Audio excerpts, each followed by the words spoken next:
This is Joey Proffitt from Cole Chevy, and I'm bringing you today's tip of the day.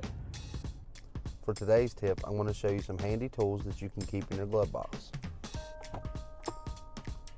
The first thing is your vehicle registration.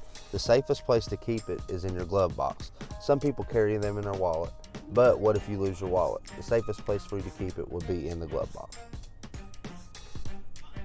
The second thing is your vehicle insurance card.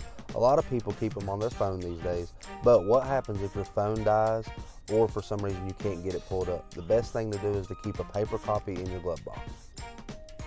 In case of an emergency, a dead phone battery won't help.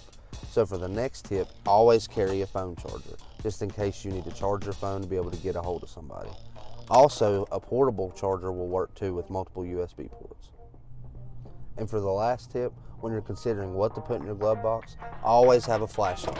So that way if you're stranded on the side of the road, you always have something to see with at night. Thank you for watching today's tip of the day. Don't forget to come back next week for more tips and tricks. My name is Joey Proffitt, sales consultant here at Cole Chevrolet. Come see me to check out our inventory, and also go to colechevy.com to schedule your next service appointment.